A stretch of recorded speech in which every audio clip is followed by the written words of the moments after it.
amount of words than 40 crore people standing in the queue as Narendra Modi wanted, wait for 50 days. The leadership that he provided in that 50-year period is unprecedented in the history of the world.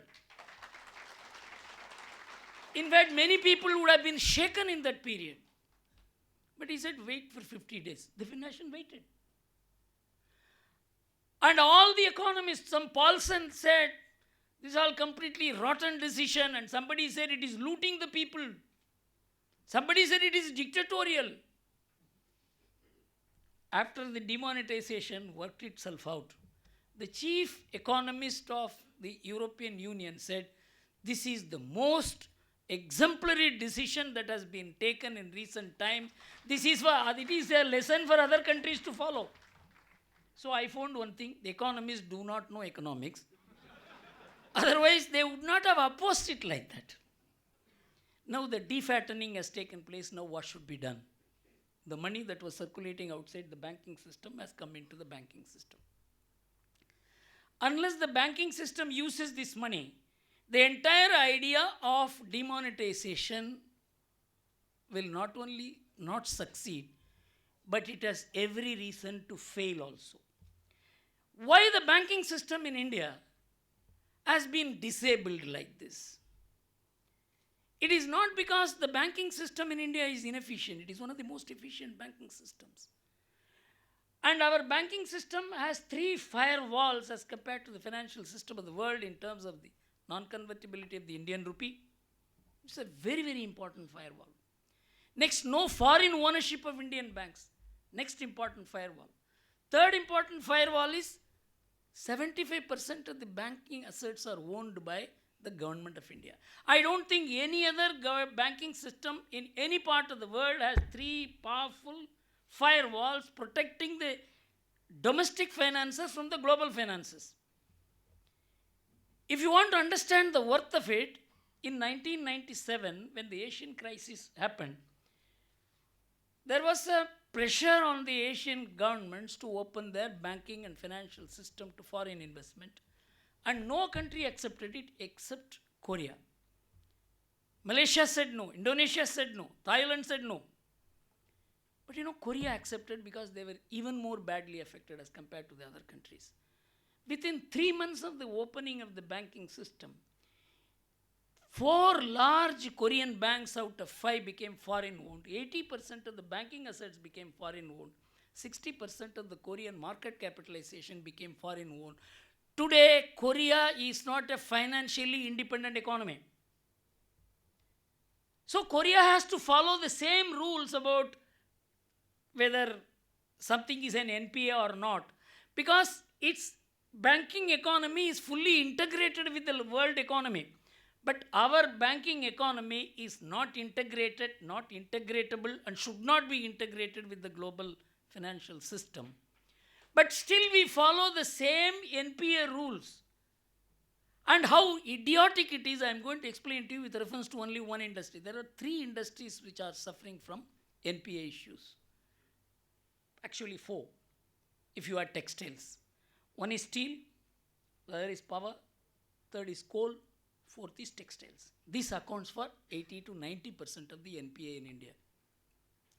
Last year, the steel industry was NPA because the steel industry itself was unviable.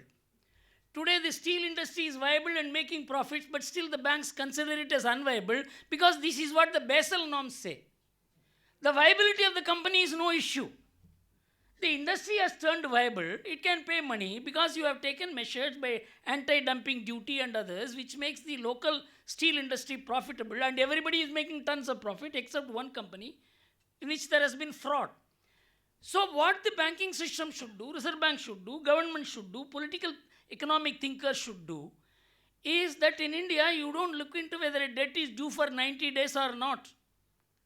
Whether the debt will be realizable and the company is capable of paying the debt is the only test. You know why abroad they want this 90 days or 120-day test?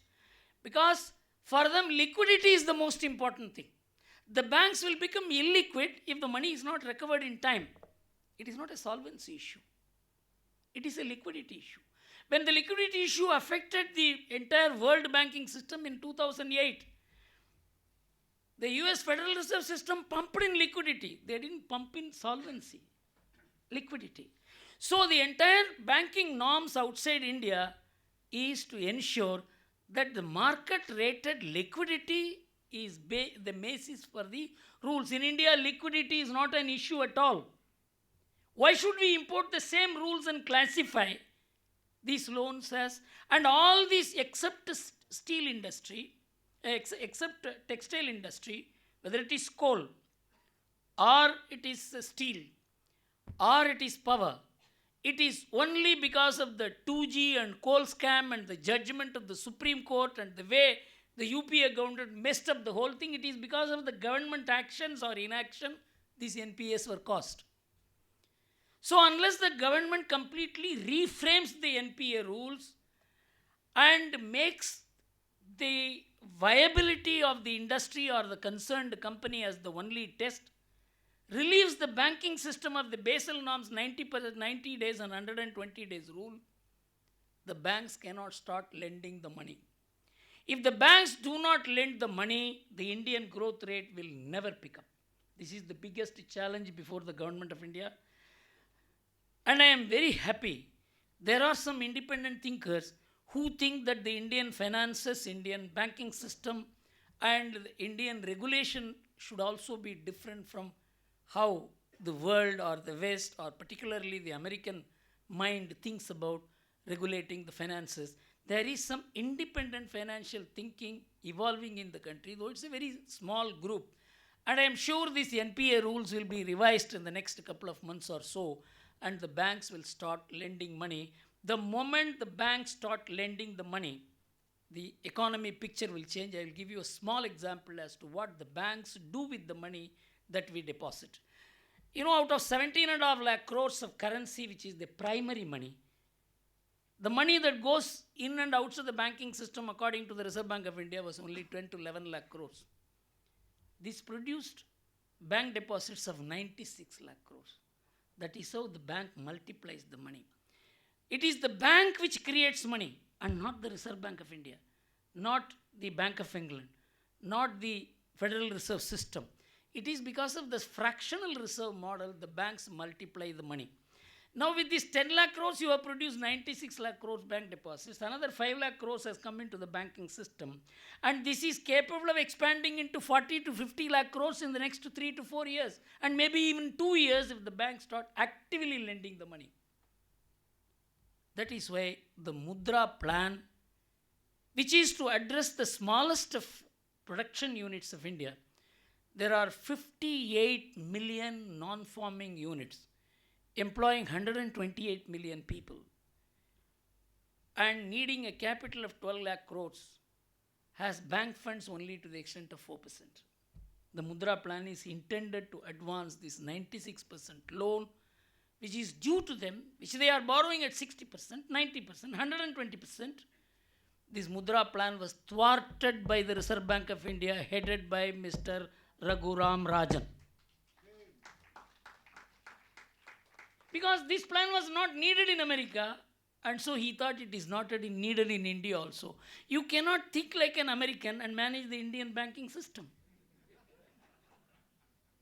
So a robust indigenous economic thinking is necessary. I would like Dr. Swami, of course, he has so many commitments in terms of Ayodhya, in terms of NDTV, in terms of Chidambaram, in terms of Sonia Gandhi. But I think, like I have been forced to devote by accident a part of my time, or a very significant part of my time for Tughlaq, I think you should devote some time for leading indigenized, domestically suitable economic thinking model for India. Why I said this is when he was working with Samuelson, I have heard people close to Dr. Samuelson's work saying that if only Dr. Swami had continued his work on the indexation system of India, he would have been one of the recipients of the Nobel Prize. So Dr. Swami's competence in the field of economics is very much needed for India. And I am willing to work with him. It's not that I am not willing to work in other areas, but there he may not need my help as much as he needs in this. So demonetization decision is a defattening of the Indian economy. It doesn't make the economy weak, it actually makes it strong. But the follow-up action in terms of two things: activating the bank finances, bank lending, and instituting the mudra is the best way to see that India grows and grows really. You don't grow statistically. The statistical growth concept must be destroyed. The psychology focused on what is the growth should be tempered with what is the growth in employment. That is what we fail to do. I hope the Indian economic thinkers will come back to their senses and regard employment as the test. Thank you very much.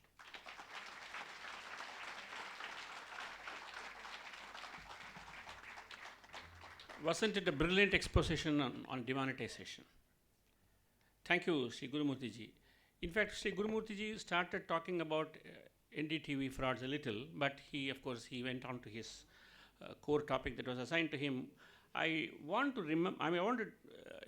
recount a very small incident that I remember. I had gone to Sri Gurumurthy's house about 10 years back for something, about 10-15 years back, I think. And in the morning, and when I was talking to him, he got a call. And the other side of the person was Rajdeep Sardesai. He was asking Sri Gurumurthy, saying that I think he was in Star TV or NDTV, it was going to be beginning at that time. Everybody was actually hankering for TV time. People are prepared to give their one arm to be present in TV for 30 minutes. Sri Gurumurthy, when Sri Rajdeep Sardesai was asking him for an interview, and he said, I'm in Chennai today, I would like to come and take an interview of you. Mr. Gurumurthy said, you are an anti-national TV channel. I will not give interview to you. You are welcome to have a cup of tea with me. I just cannot forget this particular incident, which I thought I would tell today.